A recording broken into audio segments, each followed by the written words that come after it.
doesn't qualify you. Anthony's on standby. Yep, I talked to him briefly on my way. Yeah. So did you speak about the change? He was talking about it. He called me about it. So Good afternoon. It is 4:30, January 22nd, 2025. Call the Personnel Committee meeting to order. Anyone weak to speak to courtesy of the floor?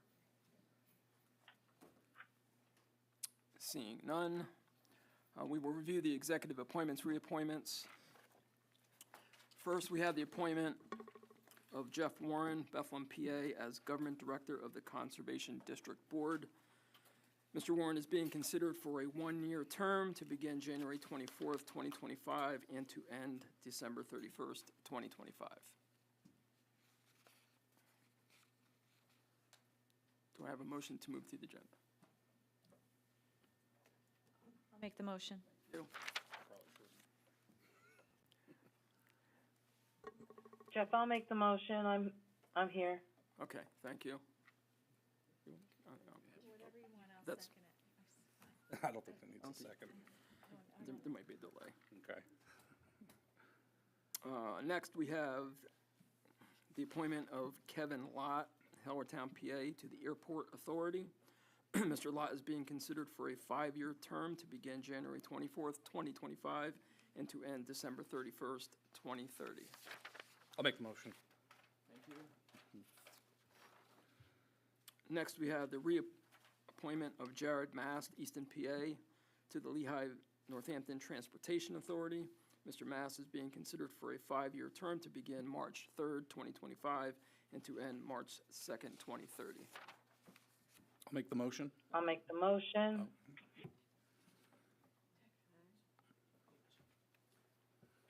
Next, we have the reappointment of Jessica Cope, North Catasauqua, PA, 18032, to the Lehigh Valley Planning Commission as an elected official. Ms. Cope is being considered for a 1-year term to begin January 24th, 2025, and to end December 31st, 2025. Motion. Thank you. Next, we have the reappointment of Andrew Elliott, Easton, PA, 18045, to the Lehigh Valley Planning Commission as a citizen. Mr. Elliott is being considered for a 4-year term to begin January 24, 2025, and to end December 31, 2029. Make a motion. Motion. Thank you. Next, we have the reappointment of John Gallagher, Bethlehem, PA, 18020, to the Lehigh Valley Planning Commission as an elected official. Mr. Gallagher is being considered for a 1-year term to begin January 24th, 2025, and to end December 31st, 2025. Make the motion. Motion. Thank you. Next, we have the reappointment of Judith Haldeman, Northampton, PA, 18067, to the Lehigh Valley Planning Commission as an elected official. Ms. Haldeman is being considered for a 1-year term to begin January 24, 2025, and to end December 31, 2025. Motion. Thank you. Next, we have the reappointment of Ken Kraft to the Lehigh Valley Planning Commission. Mr. Kraft is being considered for a 1-year term to begin January 24, 2025, and to end December 31, 2025. Motion. Thank you. Motion to move forward.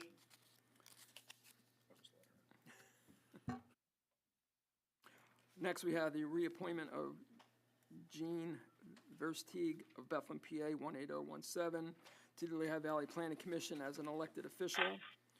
Ms. Versteeg is being considered for a 1-year term to begin January 24, 2025, and to end December 31, 2025. Motion. Thank you. Next, we have the reappointment of Rob Neitz of Nazareth, PA, 18064, to the Parks, Recreation, and Open Space Advisory Board. Mr. Neitz is being considered for a 2-year term to begin March 20, 2025, and to end March 19th, 2027. Motion. Thank you. And finally, we have a reappointment of Paul Picardi, Bethlehem, PA, 18020, to the Parks, Recreation, and Open Space Advisory Board. Mr. Ricordi is being considered for a 2-year term to begin March 20, 2025, and to end March 19, 2027. Motion. Thank you. That concludes the appointments and reappointments. Anything else for the committee? Motion to adjourn. So moved. Thank you. I'll call to order the Finance Committee. Start with courtesy of the floor. Anybody care to address the committee? Courtesy of the floor. Seeing none, then we'll move forward. First on the agenda is the Controller's Report. Controller Zirinsky. Good afternoon. I just wanted to start off with letting you know that there are a lot of reports today, so I planned on giving you the highlight reels. Okay, if that's good with you. I also have prepared the long form as well, if that is your preference. Highlights are good. Highlights, got it. Okay. So we did a P-card audit in 2023. The scope of that audit is this agreed upon procedures engagement was conducted in accordance with generally accepted government auditing standards. The engagement was requested by the purchasing manager to assess the procurement card, P-card program for the period September 2nd, 2022 to September 2nd, 2023. The key findings are as follows. Receipt verification, all transactions during the period had been uploaded into the work system. Transaction validity, anomalies in transactions were tested using ACL, which is the Audit Command Language Data Analytics Software. No intentional anomalies or circumventing procurement policies were found. Terminated employees. Human resources files were compared to active card holders, confirming no terminated employees held active P cards or made transactions during this period. Transaction testing. 10 transactions made after December 31st, 2022 were inspected and all had appropriate approvals from the Director of Fiscal Affairs. 4 out of 10 sampled fixed asset purchases exceeded thresholds but were not initially included in the one solution fixed asset report. These were later added. There's no further work necessary on this. High dollar purchases. 16 purchases over $5,000 were reviewed. 15 lacked quotes but were deemed legitimate. Interviews with card holders for 503 flagged split transactions confirmed compliance with P-card limits. Weekend purchases were analyzed, finding only one transaction outside the typical working hours of Monday through Friday, which had a legitimate business purpose. Policy compliance. A random sample of 50 transactions were tested for adherence to procurement policies. 1 transaction improperly included sales tax. 1 lacked a stated purchase reason, and 2 had incorrect amounts in the work system. 12 lacked authorization from listed signers for the relevant cost centers, and all transactions had been uploaded with receipts and reported to the procurement division. The conclusion is the procedures performed were appropriate for the engagement's intended purpose.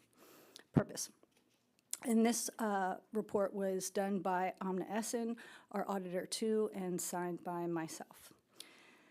The next audit is the ACL vendors and checks audit. Just a question on Yeah. the report. You stated there were 12 of 15 transactions, high quote, or 16 high dollar transactions, where no quotes were obtained. Were they required to obtain quotes? I wasn't clear.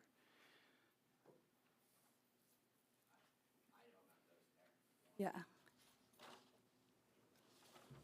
I know about those. okay. Those were DHS purchases that are excluded from the administrative code. In the future, what we will be doing, we're getting a new P-card system in the future. One of the things we're doing is setting that limit at 5,000. And whenever somebody does have to make a purchase above that, it will be on an as-needed basis and dropped right back to 5,000. And for these, what was the dollar range typically for the The 12 checks totaled $4,012.15, so they were right? No, that's fine. less All than right, thank you. $5,000. That's why we also test for the split transactions, to make sure that someone's not purchasing something for $5,000 one day and 5,000, and then it's, you know, a $10,000 product. Thanks for the clarification. Oh, sure. On to ACL vendors and checks audit. The audit scope was an agreed-upon procedure engagement requested by the Director of Fiscal Affairs that covered checks and vendor data for the period July 1st, 2023 to June 30th, 2024. The key findings are as follows. With consideration to duplicate payments of 12, oh, I'm sorry. Oh, I'm sorry. Those 12, I was on my wrong page, those 12 flagged checks were from the ACL audit that I just mentioned. When you asked before, those purchases were less than $5,000, okay? Sure. So of the 12 checks totaling $4,012.15, 2 were duplicate payments to the PA Department of Labor and Industry due to differing vendor name endings. One had vendor name Labor and Industry B, and one had Labor and Industry E. The refunds were requested then. No duplicate payments were found in 8 transactions exceeding $10,000 with matching codes. In consideration with check number gaps, gaps in check numbering were attributed to voided stubs or assignment errors that posed no concern. There's late payments, no payments over $500 were made more than 180 days past due. Concern to negative checks, no negative checks or transactions were identified. For vendor validity, all vendors with blank addresses were adequately explained. Duplicate vendors were investigated, confirming distinct entities when necessary. Vendor-employee overlap, no identical addresses were found between vendor-employee databases. Off-schedule check runs, all non-Wednesday check runs were validated. So the conclusion is that the procedures performed were appropriate for the engagement's intended purposes and validated all the engagement. This was done by Amna Essen and signed by me. Next, we have the IC Law Library audit. This engagement reviewed the cash collection process in the Law Library Division for the period ending August 31st, 2024. The key findings were the following. Segregation of duties, there are adequate controls over cash collections and in place. In concern to receipts, no receipts were processed in the last year, therefore no further work was performed. Bank reconciliations, January and February 2024 reconciliations were delayed until March 2nd, 2024. Reconciliations from April to July 2024 were not completed until August 27th, 2024. All reconciliations were reviewed, agreed with one solution balances, and showed no disbursements within the last year. This also, the conclusion of this was also that the procedures performed were appropriate for the engagement's intended purposes. And it was signed by Florina Tang and myself. Domestic Relations Agency Fund Audit.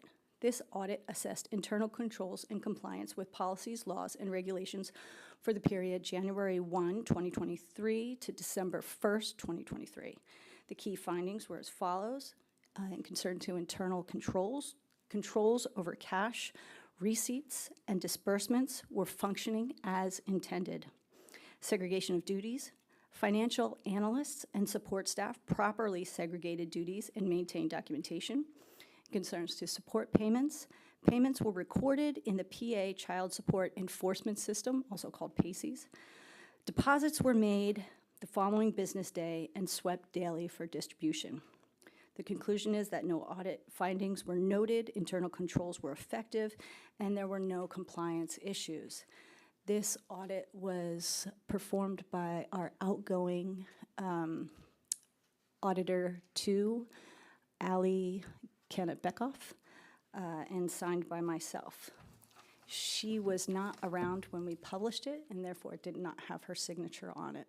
But I did want to give her credit for most of the work. Next. We have our hotel audits. So our hotel room rental tax for the Holiday Inn Express, LVIA, license 128. This audit reviewed the hotel room rental tax remittance for the Holiday Inn Express, LVIA, for the period of January 1st, 2022 to December 31st, 2023. The objective was to assess the accuracy of the taxes collected and the remittance to Northampton County. The key findings are as follows. In terms of remittance form review, remittance reports were received or postmarked by the 20th of the month for all 24 months audited. The operation remitted the higher amount of the tax collected versus the tax due. The hotel rental tax calculations were accurate each month. For accounting practices, the audit confirmed the hotel's accounting process was sufficient to ensure accurate remittance. Revenue reporting issues. All remittance forms submitted during the period were recalculated and exemption documentation inspected and found that the hotel understated taxable room revenue compared to their financial documents for several months by failing to report taxable room revenue for room damage fees and cleaning fees. In the exemption review, of the 50 exemptions inspected, 45 were found valid. 5 exemptions were invalid because either the hotel was missing proper documentation or the guest was not associated with a tax-exempt organization. The conclusion is the audit identified the license number 128 Holiday Inn Express, LVIA, owes Northampton County $189.45 in hotel room taxes. This audit was performed by Gata Gurgis and signed by myself. Wood Springs Suite. The audit reviewed for this hotel room remittal tax for license number 142 for the period January 1st, 2022 to December 31st, 2023, assess the accuracy and timeliness of tax collections and remittance to Northampton County. The key findings are as follows. For remittance form review, the operator used the latest version of remittance forms, and the hotel rental tax was calculated accurately, and the forms were completed in an accurate manner. Remittance reports were received or postmarked by the 20th of the month for 23 out of 24 months. Fiscal did not assess a late payment fee. The operator did not complete or submit the detailed exemption report for 17 out of 24 months. Accounting processes. The audit confirmed the hotel's accounting process was sufficient to ensure accurate remittances. Revenue reporting, the hotel consistently remitted the higher amount of the tax collected versus the taxes due. Exemption testing, a sample of 49 exemptions were reviewed and found that 2 exemptions were valid or were invalid because the tax exempt form was either incomplete or the operator did not produce a guest folio for the guest.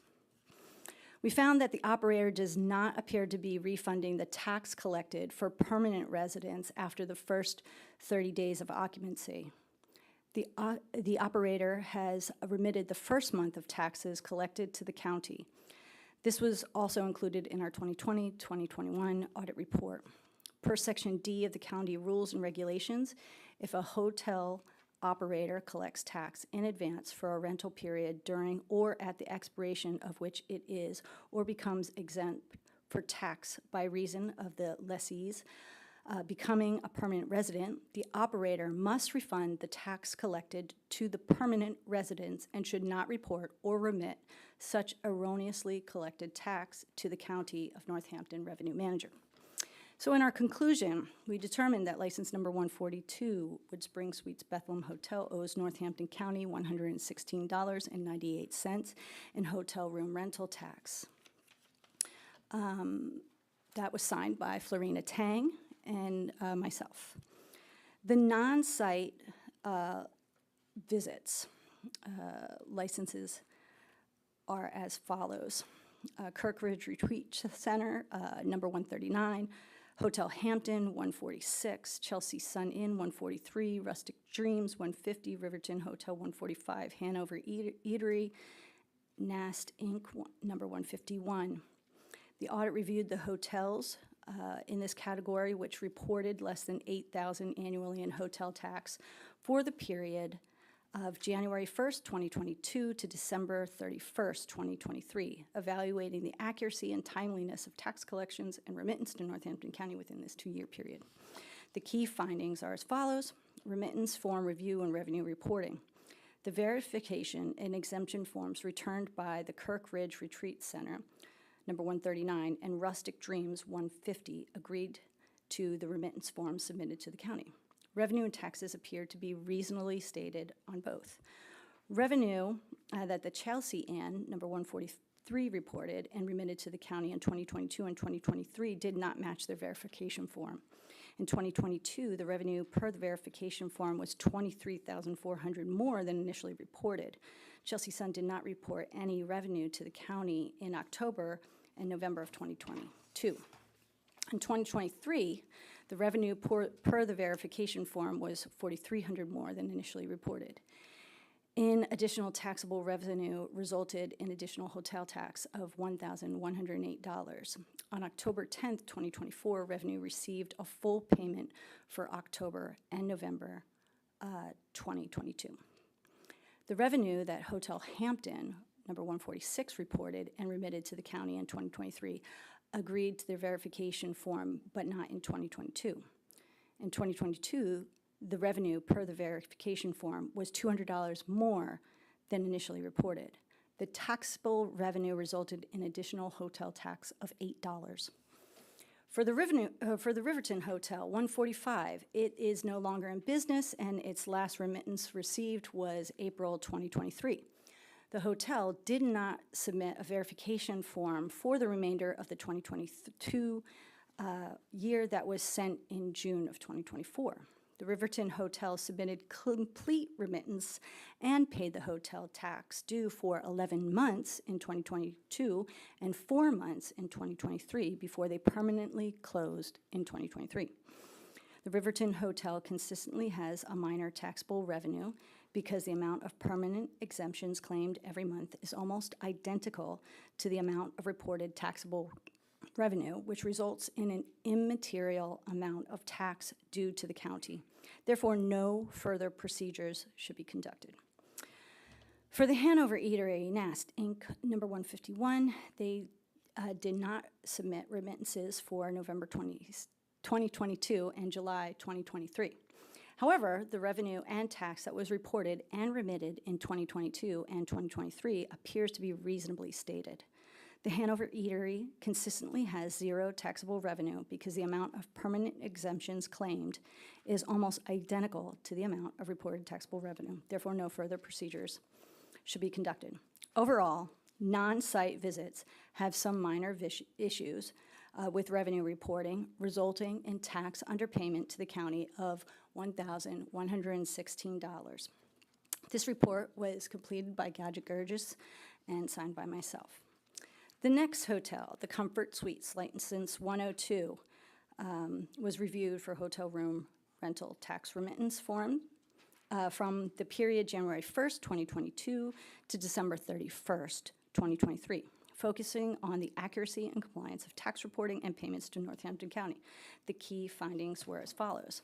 The hotel used the latest version of the remittance forms completed accurately, and all remittance forms were submitted on time. The hotel consistently remitted the higher amount between the tax collected and the tax due with accurate calculations. In their accounting practices or process, the operators were found to be sufficient for accurate tax remittances.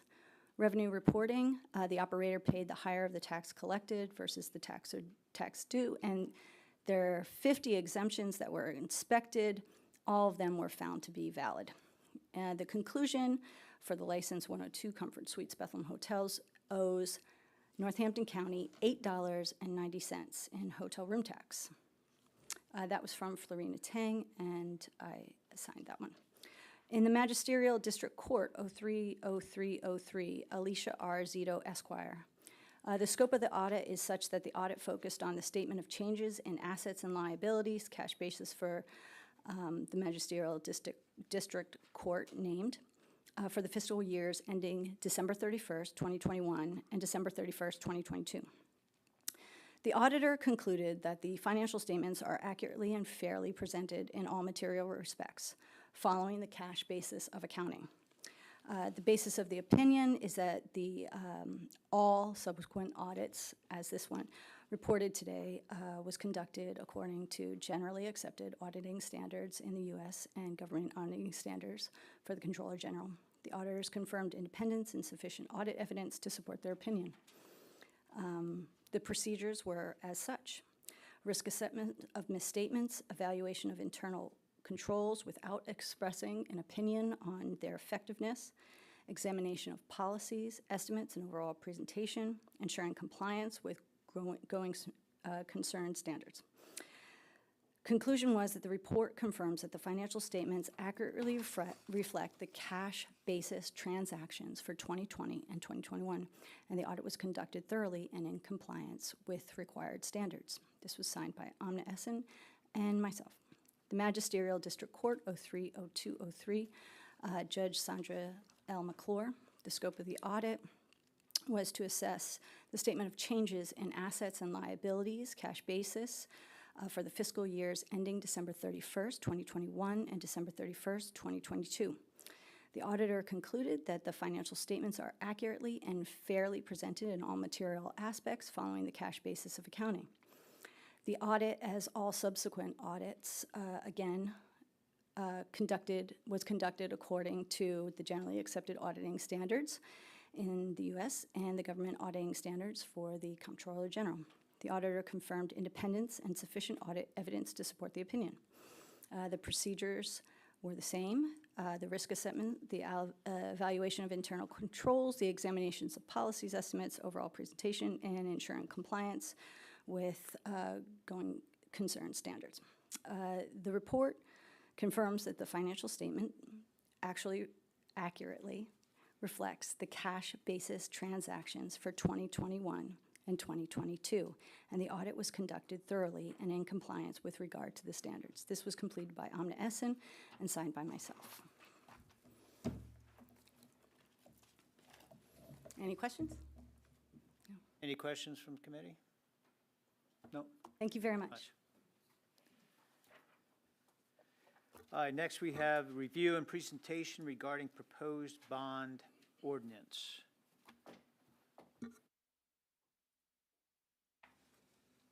Hi, good evening. So just very quickly, the administration is proposing today, the compromise bond proposal that the county is putting forward, which is based on the feedback that we received from council previously. And we have a few people here to talk tonight. First is Scott Shear from PFM, and he'll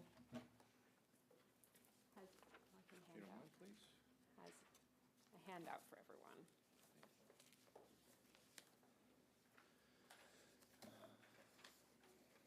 All right, well, good evening again. Scott Shear with PFM. Good to be back. I just had a real brief handout/update that we'll just go through briefly. Feel free to stop me if you have any questions. Since we're talking about the consideration of an ordinance, figure we first start with section 1 of interest rate update. So things are sort of all over the place. We've seen some ups and downs, but just to kind of give you an idea, now this chart was made a couple days ago, but this just gives you kind of an indication of what are taxable rates, the taxable treasury index. But what we're looking at more or less just kind of future forecast of rates. And just for example, if we look at the 10-year rate, so when this table was printed out a couple days ago, the 10-year treasury was about 4.78. When you look out into the future, right now, all the kind of the Wall Street experts are saying that long-term rates, midterm rates are expected to stay about the same or even go up a little bit.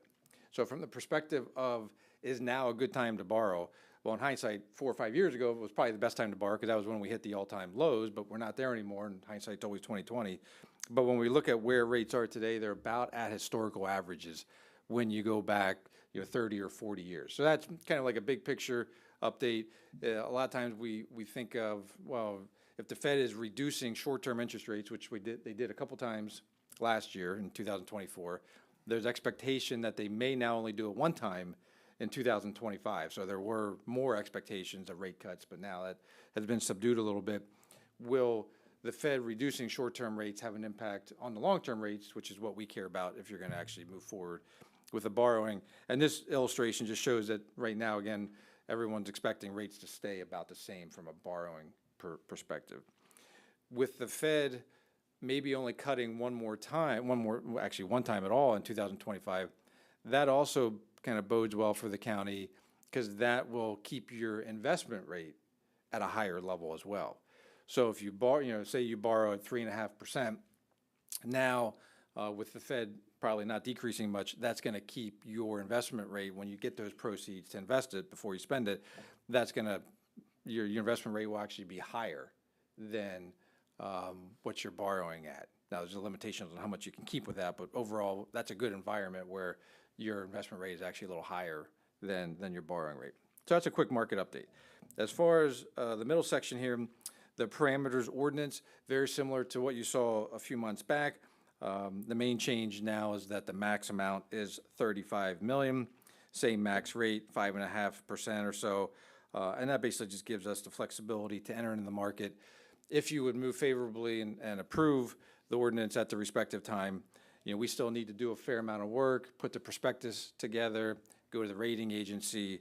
And so you see the timing down below. We probably wouldn't be doing the bond pricing if you approve it tomorrow evening until maybe late February and then close later in March.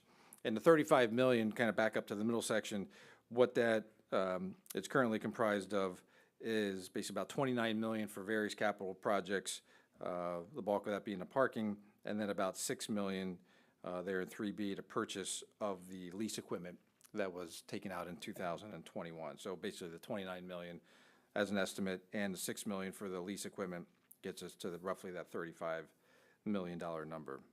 So that's kind of the highlights that I had. Market looks good overall. The parameters ordinance at the amount of 35 million and kind of the timing if you do move forward with the approval of the ordinance then tomorrow evening.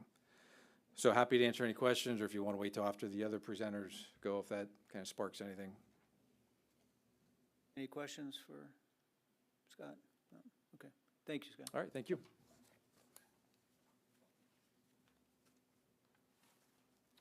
We have Gary Warren from Skanska, who will come up to answer any questions you might have. Good afternoon. How's everybody? Don't have anything particular to share tonight. I mean, I know, we've looked at the numbers that we've previously presented at previous meetings. They're still all in line. I know we're more focused on the garage option. So if there's any particular questions that I could help answer, by all means. The plans that were presented for the previously included the potential foundation for a future building or building. You have not modified the plans since that, since the council decided they did not want the building. You can't, the administration is now coming back saying, well, we're going to do, here's the list of things we're going to do. You have not modified the construction cost or plans accordingly? Yeah, we didn't do the plans. So when we were, working with Mike and his team to develop the cost, we laid out a couple different scenarios, whether it was inclusive of the office or it was the garage standalone. So we had kind of defined the garage separately and provide, some cost benchmarking data for him to provide that was standalone from the combined office and garage scenario.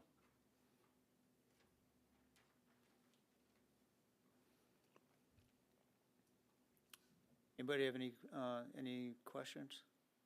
So that, Yeah, that go ahead. presentation was about 21.7, just for that garage. And it was option B from that presentation on July 17th. So those numbers are basically the same for this garage. Correct. It's very close. I mean, we've looked at it just from the timing perspective and moved around. I mean, as far as escalation is concerned, year over year, last year, we saw a reduction. So I've kind of, reconciled that, and it's still similar time frame, even though you've kind of moved it out a little bit, based on kind of where we've been. it's still very close to that number. Right, if we continue to delay, continue to wait, will that number that Commissioner Kapoor just mentioned, is that going to go up? Sure. Yeah. And I think what we've plugged in is, usually between 3% and 4% per year you can anticipate. So, kind of month over month, if you just take that number and escalate it, based on that percentage, that's what you would anticipate. 3 to 4%. Yeah, per year. Per year. So Did you just say, I'm sorry, but did you just say that it went down from it last? did. So the previous, when we were here last time, we had, projected that escalation between like 4 and 4.5%. I mean, last year in 2024, obviously, as the market is somewhat calmed from what we've seen over the previous few years, we were like 2.8% year over year. So we've adjusted that, which has accommodated some of the schedule slip. So I think it's sitting here now, as we've reconciled that, if it does continue to potentially push a little bit for whatever reason, you could see some increase in costs. And the cost that we presented is based on benchmark data. We've built these things around the country, so we've taken kind of that average cost. There's always some anomalies that you can see for every type of project, depending on site conditions. This one had some demolition that was factored into it. So we're just using, our expertise and what we've seen around the country, use that as a benchmarking tool to kind of back into what we think is a reasonable cost for this type of project. Any other questions? I'm good. Thank you. Thank you.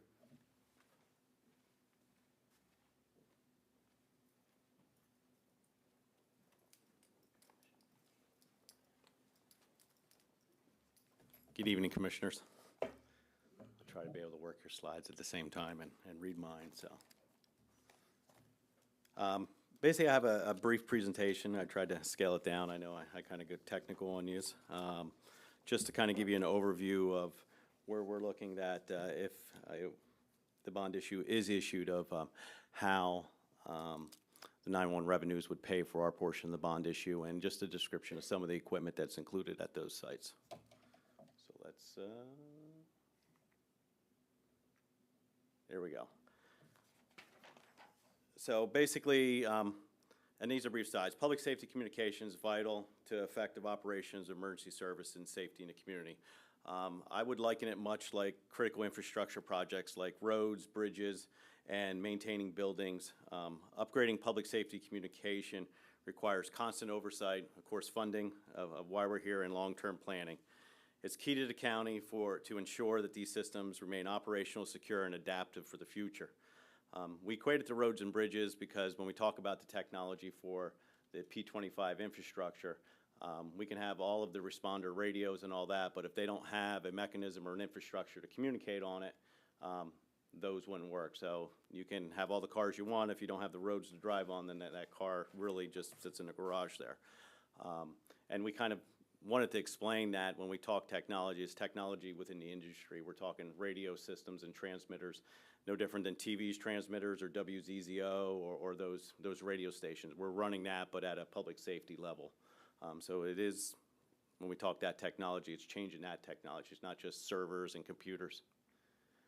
Here's a little bit of a timeline. In 2008, the city of Bethlehem installed and upgraded their P25 radio system. We currently today are still using that same antenna structures and that RF equipment. In 2019, we acquired that system, and in 2022, in April, we did what we call an SUA and a maintenance agreement to upgrade, because you still got to maintain the equipment that it's there, and that moved us to the latest version of 2021. That basically was firmwares. The existing radio infrastructure stayed in place, but the ancillary equipment was updated to take care of new features and stuff that Motorola added to their system. September 22, we did the addition of the 800 TDMA simulcast system. That's the 8 new sites that we put in, and the expansion of the existing infrastructure. Network coverage include what we refer to as the South PD area, the City PD, and East PD. Basically, the 7822 corridor, the most populous areas where we did that expansion at this time. And we also took advantage of available radio spectrum. At that time, the state was abandoning 800 megahertz channels, and we kind of fostered a relationship, and they were able to sign their frequencies over to it, which gave us the bandwidth to do this expansion.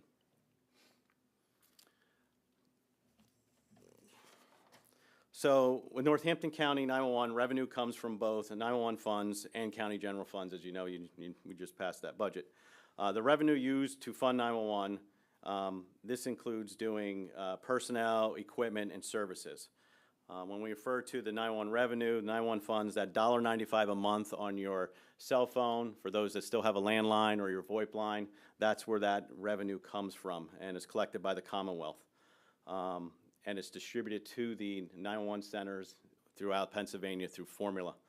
And that formula has different factors based on population density, square miles, and previous year's budgets. Roughly, we're slated for $8.5 million out of the formula fund. We were able to get a lot of those factors added because I am on the state 911 funding committee, so our voice was heard on that. And also to note that that fund and that revenue is only looking to increase. County population increases, Pennsylvania does, so more people, more devices, that fund is, and that revenue stream is going to increase. Not going to be drastic, but it will be an increase instead of a decline. The system, we're here to SAFECOM, and SAFECOM is basically an industry standard in designing and building public safety infrastructure, and we follow their guidelines with that, just as you have guidelines in architectural and building buildings and building codes. Bond finances, the funds raised through the bond will be used to expand the P25 radio infrastructure. The repayment of the bond, our portion of the bond, will be sourced from the 911 surcharge revenues distributed by the state. That makes radio infrastructure, 911, any equipment with 911 is eligible to use the 911 funds to pay for that. And that's what we have paid back previous bonds through. Maintenance and upgrades, the same 911 surcharge and revenues distributed by the state will be allocated for long-term maintenance and necessary upgrades to the P25 system. This ensures the infrastructure stays optimal condition throughout the bond's term and beyond. Again, this approach emphasizes the sustainability of both initial infrastructure expansion and long-term upkeep and supported reliable revenue. So part of what will happen is we're using the 911 revenues to pay for that bond issue, and if we move forward on the full expansion and get fire departments, EMS agencies over on that, we can then start pulling back our existing infrastructure and take that maintenance and reduce the maintenance fee on the existing 500 megahertz system and then move those maintenance fees over to maintaining the P25 system. Kind of a little clunky on that one, sorry. This chart here, which I take it you all have it in front of you, right, on your screens, I'm assuming it's working, so. Is examples of other counties throughout the Commonwealth that have done bond issues specifically for P25 radio infrastructure. A lot of these examples here, they specifically floated bonds just for radio infrastructure and did capital projects as an add-on. There are some variations on the later bonds there where they did capital improvements and threw in some radio infrastructure. So there's some examples there. A lot of that research and information was pulled from public sources and their documents to get that. Some of it was easy to get, some of it was a little hard to obtain. But there's the examples of how recent and how much they're actually floating in and doing their P25 infrastructure. So the diagram here in front of you, sorry, I keep walking away from the mic. The map in green is our current coverage on our P25 with that addition, expansion of the 4 sites. It's a total of a 7-site system right now. That is the coverage. If you look at on the left-hand side is a list of municipalities. Those are a list of municipalities we would not put on the current infrastructure because it doesn't meet the 95 coverage. And if you kind of see the northern half across our county is geographically challenged.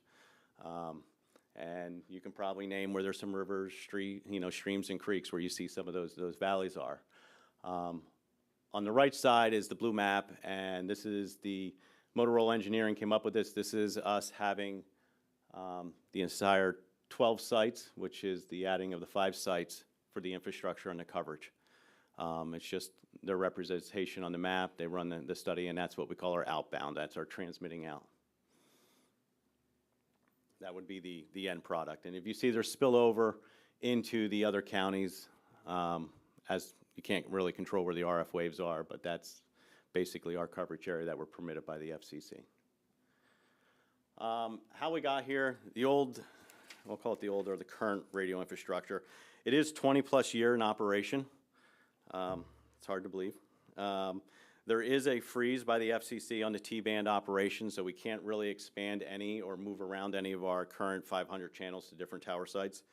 The capability, the capacity is insufficient. The capacity is not there, as I explained with the wildland fires, is that we only had 2 channels in that region, and those are the primary channels we can use, where with the P25 infrastructure, any of the talk groups that we create, which could, I hate to say unlimited, but you can have several different talk groups, but they are equal throughout the county. It doesn't matter where you're operating, and the coverage is entire the county because it's a simulcast of 12 sites.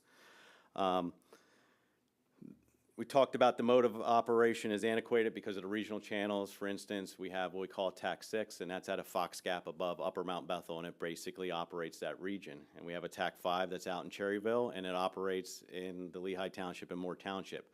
Those channels will not operate in the other ones because they're regional to where they're licensed. The system lacks contemporary public safety features. The technology has changed for 20 years. They've added features and security to keep the system secure. Our existing T-band frequencies, we do get interference from digital TVs, especially in fall and spring with the temporary inversions, which sometimes it will give us some temporary outages. And first responders are desiring a more advanced public safety infrastructure. Digital trunk radio system expansion. So this is just it creates unified public safety radio communications for the first responders. Everybody's on the same band. Everybody can switch their channels and communicate back and forth. And it creates county-wide coverage. And that's our goal. We have some channels that do county-wide, but when you have large-scale incidents, you only have, or numerous incidents, you only got so many channels and so much bandwidth that you can put operators on.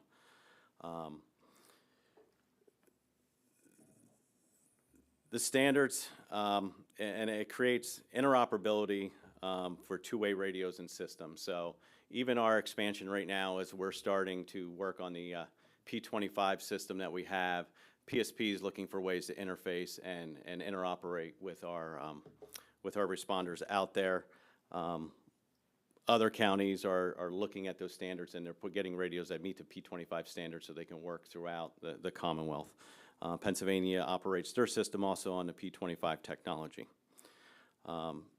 It also integrates existing county network systems. So we're integrating our existing radio network that we have out there at our tower sites. We have connectivities at all 12 of our sites. We'll actually be leveraging that same connectivity that we get from Service Electric. Part of what we're building with the system is vendor agnostic. We're allowing the field units to use whichever manufacturer radio meets the current standards that we have on the system. And that's basic P25 standards, from security to encryption and other features that we're using, to even GPS location. And by also having the infrastructure on P25, a lot of the federal grants, a lot of the state grants, and the Homeland Security grants require that when fire departments purchase radios or go after grants, that they have to be purchased to meet the P25 standard. So they already have to, when they're utilizing these grants, and there's numerous departments that have, they have to purchase radios with those features, and those features will sit dormant in the radio until we have an infrastructure that can support some of those features. This picture here in front of you is our Levis Road Tower site. It's right in the center of Nazareth, in the center of the county. This is just an example of the equipment that's included in part of this expansion.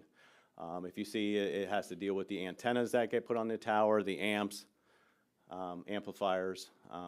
Again, it's a technical drawing. It's just basically an example of some of the equipment that gets installed there. This is the inside of a RF shelter. This is the SBA site, so if you keep going straight on 33 and don't get on 78, it's that tower that flashes right in the center of you. So this is one of our new sites that we added as the 4-site expansion. But the picture on the left, if you see those boxes that kind of look like computers, those are actually radios. Those are RF radios, they're not PCs. There's 6 of them there. The items that are in yellow, those are actually DC battery backup. We're running public safety, so if the power goes out or the generator fails, we have to have sufficient battery to carry us so long till we can get to a site. And all the ports on the back side of that building you see is the antenna infrastructure going in and out of the building, lightning protection, any electrical upgrades and stuff like that are part of that. The picture on the right is a picture of the GPS clock. When we have all these towers that have to come up at the same time, they actually have to sync, so they have to do it by GPS so that all the waves and all of the equipment works seamlessly. And that's all I have. I tried to get through it pretty quick for you, not to hold you up tonight. Questions for Todd? Jeff? Thank you, Commissioner. I think you mentioned the Pennsylvania State Police were very much in favor of this and the expansion of the P25. Is that because there are current issues communicating with municipal fire and EMS, perhaps? Because as we There know- is right now with PSP, yeah. They operate on a separate infrastructure. It's P25, but it's VHF that they're expanding. So they're working for ways to integrate or connect to our current core and system so they can communicate back and forth and we can patch them so they can do that direct communication. Right now, an example of communication, if there's an accident on one of the highways, we call them, we tell their dispatcher, they tell the police, we dispatch fire and EMS, and if they want to talk to fire and EMS, their dispatcher calls us back, we call the fire, and it's kind of a whisper. And we'd rather have that direct, quick, concise communication with them, so we actually are in talks with them and looking at setting up that interoperability. Because as we know, a lot of municipalities don't have their own police department. They utilize Pennsylvania No. State Police. We have a lot more than others, so yeah. Yeah, exactly. So thanks for clarifying. Yeah. Is there any area in the county that needs this the most? So I know that you can't keep waves within just the county. They might go past, but are there areas in the county that really, really are desperate for this? I would say that the entire county is. When it comes to emergencies and public safety, they happen anywhere from within our cities and our very rural areas. We've been on major incidents in very rural areas where radio communication is really needed because it's out there and we're bringing resources in where there may not be as many. In our urban areas, you need that same communications because you're within cities and you're dealing with those apparatus. So I would say radio communications throughout the county and anywhere where we can get it is where we want to have it. It seemed like on the map, Lehigh Township was an area that really had a lack of the current, like. On the current or the P25. current P25. Yeah. And for much of the northern part of the county, correct? Yeah, I went through and that list of municipalities Yeah. are ones that we would not put on the P25 currently with the coverage. They're the ones that lack the coverage. Even though there might be some green in those areas, when you talk into the valleys and you're driving through it, they'll be dropping in and out of the signal, and that's, you want the continuous signal. Okay. Any other questions, comments? No? Thank you, Todd. All right, you're welcome. Have a good night.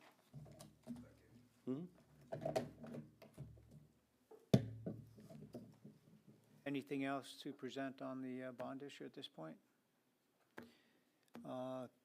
Any other comments, questions from the committee members? No? Okay. Anything else for the committee at this point? If not, then I'll call, oh, we got one more. I apologize. Thank you. Review and appointment of risk manager, form and content.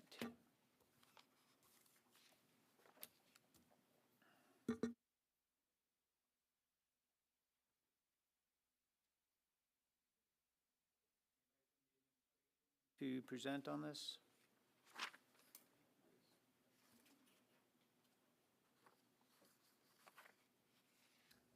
This is the annual resolution that passed by council appointing the Director of Administration as the county's risk manager. Any questions? Okay. Questions, comments? No? Okay, thank you very much. With that, anything else for the committee? None, I'll call for a motion to adjourn. Move. We are adjourned.